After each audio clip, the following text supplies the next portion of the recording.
Subscribe now and press the bell icon. Never miss an update. Alibaba.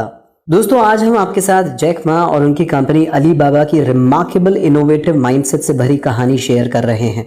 आज Alibaba दुनिया की सबसे valuable कंपनियों में से एक है और ये चीन की कंज्यूमरिस्ट ट्रेंड की कहानी को बहुत अच्छी तरीके से प्रेजेंट करती है। हैरानी की बात यह है दोस्तों कि जैक मा बिजनेस करने की सोच लेकर बड़े नहीं हुए थे। वास्तव में उन्होंने एक इंग्लिश टीचर के रूप में अपने करियर की शुरुआत की थी। पर एक दिन अपने ऑफिस में जैक ने एक सीनियर कलीग को देखा जो दशकों से पढ़ा रहा था। वह एक पुरानी साइकिल पर सस्ती सब्जियों से भरी टोकरी लेकर घर जा रहा था क्योंकि वह इतना ही खर्च कर सकता था। उस दिन जैक को महसूस हुआ कि यदि वह अपने उस बुजुर्ग कलीग से एक अलग फ्यूचर बनाना चाहते हैं तो उन्हें एक इनोवेटिव प्लान सोचना होगा और अपने लिए बेहतर जीवन बनाने की कोशिश करनी होगी।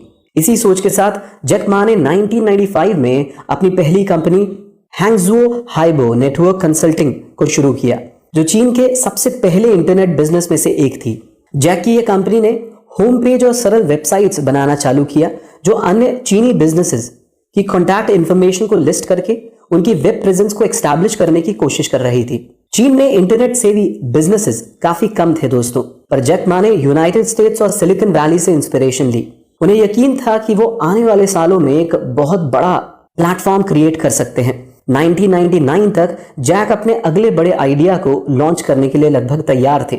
वे एक ऑनलाइन रिटेल स्टोर को शुरू करने वाले थे। उनके पास कॉन्सेप्ट और एक टीम थी, लेकिन उनके पास एक अच्छा नाम नहीं था। उनकी अमेरिका की यात्रा के दौरान यह जानकर कि वह वेट्रेस भी फेमस अरेबियन नाइट्स की अलीबाबा और 40 चोरों की कहानी को जानती है, उन्होंने डिसाइड किया कि उनकी कंपनी का नाम अलीबाबा होगा। अलीबाबा ने बहुत तेजी से चीन के रिटेल मार्केट में एंट्री ली है। अलीबाबा ने कंपनी की साइट्स को उपयोग करने वाले मर्चेंट्स को फ्री बेसिक सर्विसेज प्रोवाइड करके एक ग्रेट कॉम्पिटिटिव बेनिफिट हासिल किया है। एसेंशियली यह अलीबाबा की वेबसाइट ताओबाओ को अपने ऑनलाइन स्टोर फ्रंट के रूप में उपयोग करने के लिए एक छोटे से बिजनेस या मर्चेंट के लिए कोई चार्ज नहीं लिया जाता है। एक छोटे से एडवर्टाइजिंग बजट के साथ एक छोटे से बिजनेस के लिए यह काफी कॉस्ट एफिशिएंट है। लेकिन अलीबाबा अपनी ग्रेट कस्टमर सर्विस के लिए भी जाना जाता है दोस्तों। इस साइट को जायो नामक एक ग्रुप द्वारा मैनेज किया जाता है, जिसका अर्थ होता है सर्वेंट्स।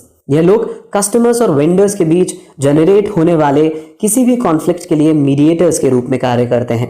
वे रूटीन मॉनिटरिंग भी करते हैं और किसी भी वेंडर की प्रोफाइल को हटा सकते हैं जो वेबसाइट के कोड ऑफ कंडक्ट को फॉलो नहीं करता है। इसके फाउंडर जैक मा ने यह इंश्योर किया था कि हर कस्टमर का एक्सपीरियंस शानदार हो।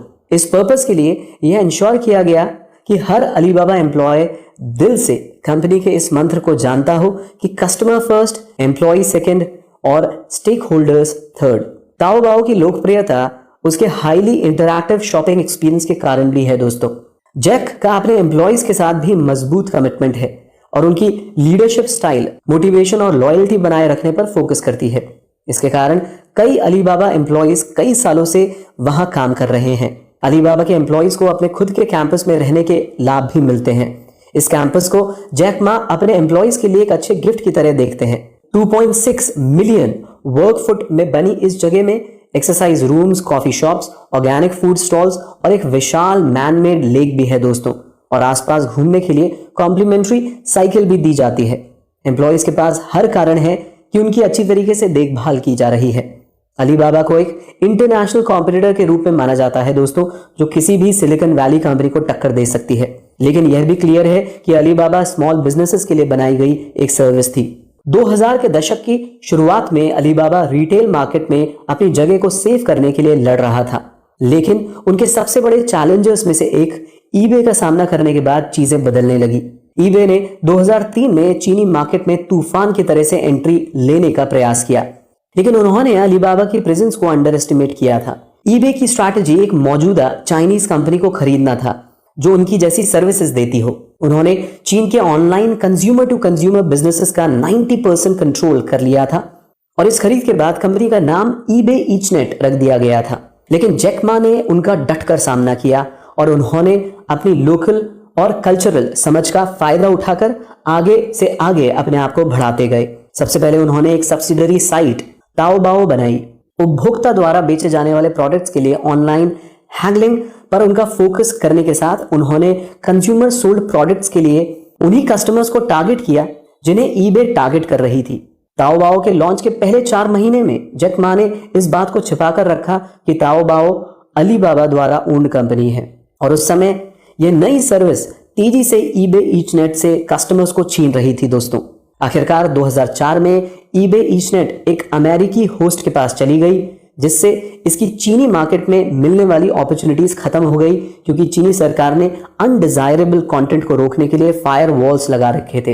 इसके कारण फॉरेन कंट्री से होस्टेड साइट्स अक्सर बहुत धीरे लोड होती थी। इसी वजह से ईचनेट की सर्विसेज भी धीमी हो गई दोस्तों।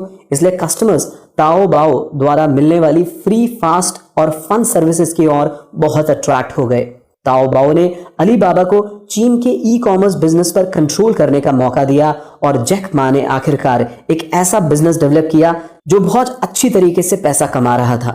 Subscribe now and press the bell icon. Never miss an update.